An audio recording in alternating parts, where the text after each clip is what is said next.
Welcome to Grace and Truth Moments with G.S. Jackson.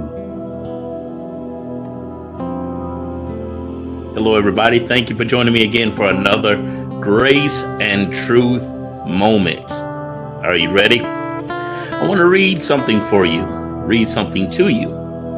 It says, no matter how you pray, fast, prophesy, declare, and decree, you and I still have to wait on the Lord. People don't want to tarry any longer. It seems like they don't want to tarry anymore.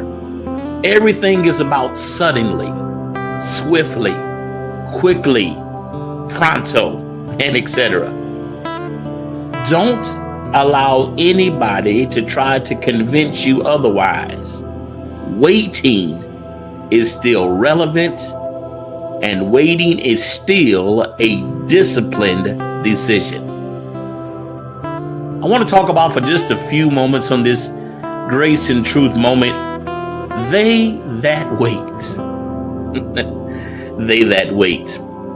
That comes from the Isaiah chapter 40. They that wait upon the Lord shall renew their strength. They shall mount up with wings as eagles. They shall run and not grow weary. They shall run and not faint. Now, many of you right now are in a place where you are waiting. You've been waiting for a matter of days. You've been waiting for a matter of months.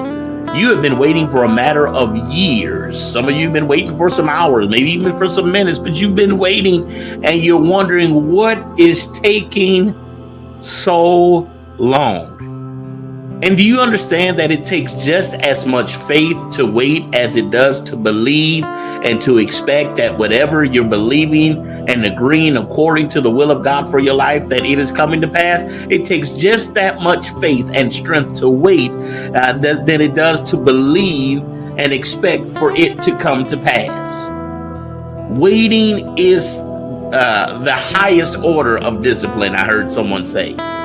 Waiting is the best disciplined decision that you can make in your life as you are anticipating, waiting, and expecting whatever it is that is according to the will of God to come to pass in your life. And that's the key. I cannot omit that phrase and that key factor in waiting on the Lord according to the will of God. That alone should bring you peace and not disrupt you and not distress you, nor create and perpetuate an anxiety within you when you know that it's according to the will of God for your life.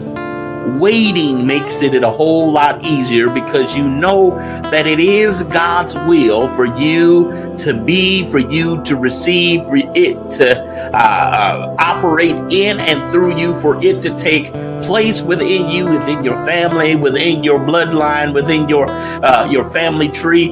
Waiting according to the will of God makes it more peaceful because you know it's His will. But wonder if you don't know it's God's will. Wonder if it's just a strong desire that you have, and you don't know if this is something that God is pleased with me having, or it's His will for me to have.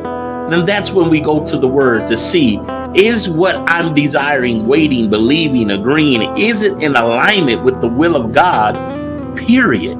And when we understand if it's in alignment with the will of God, period, then we can ask the next question, is it in the alignment with the will of God for me? I understand that things are not going to come instantaneously.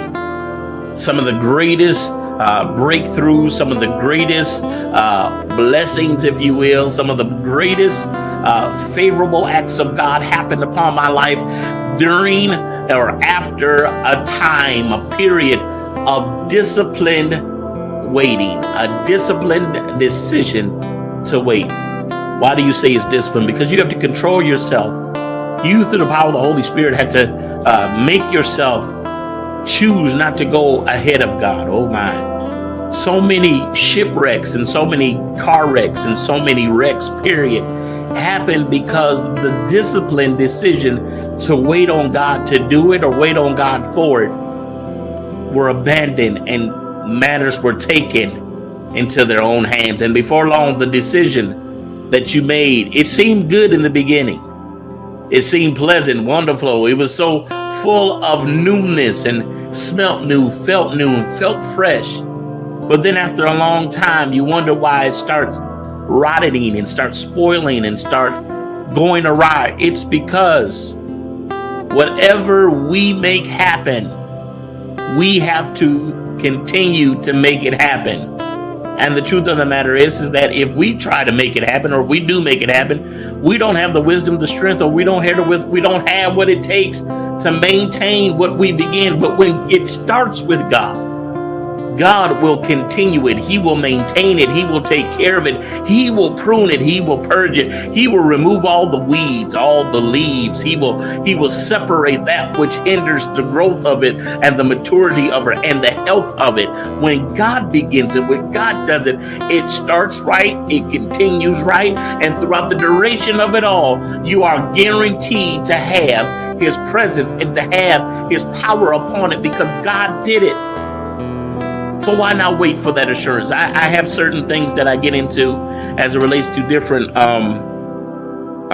things that I purchase as it relates to doing things with ministry and things. And it depends on what program or what, tier you decide to get into. They'll let you know that if you get into this tier, you have, hear this, priority customer service. That means that if you experience any technical problems, if you experience any problems whatsoever, you can call us and you have priority over the rest of them because of the tier plan that you have taken. That's how it is when we wait on God. When we wait on God, it isn't saying that God won't hear you when you take matters in your own hands, when you got tired of waiting and decided to take matters in your own hands. But He stands by more when you wait on Him and He does it. And when you fall into some type of trouble and some type of hiccup, He's there because He led you in it. You have the assurance to know, God, you took me in it, you brought me in it, so you got to get me out of it. But when you started, God is merciful, but in the same token, you have to wait. You can't take it in your own hand. You can't jump and expect God to catch you when God didn't tell you to jump. They that wait.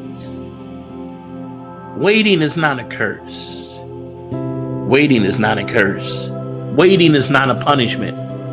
Oftentimes I found out in life that waiting had nothing to do with something being wrong with me, but it was about the other end getting into place, getting into obedience, that it will be ready to receive me when I arrive there.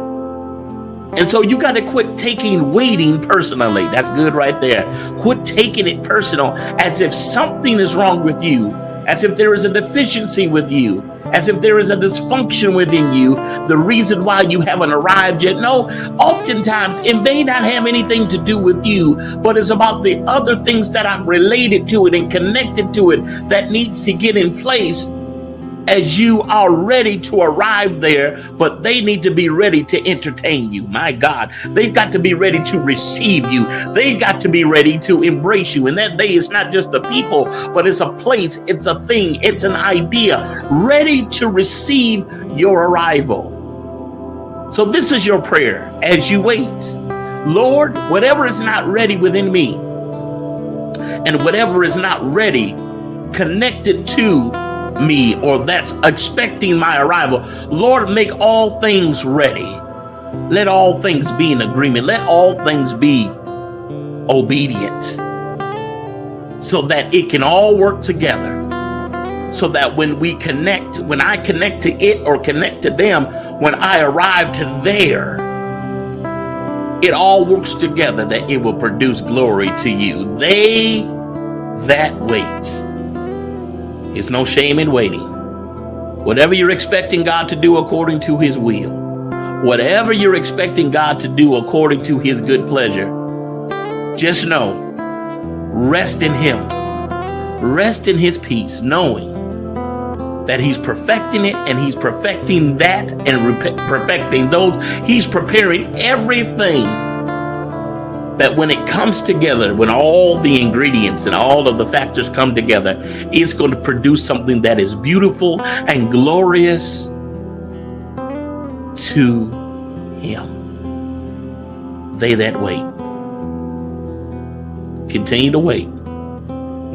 It's going to be beautiful in its season and in its time, to the glory of God. Be blessed. This has been your Grace and Truth Moment.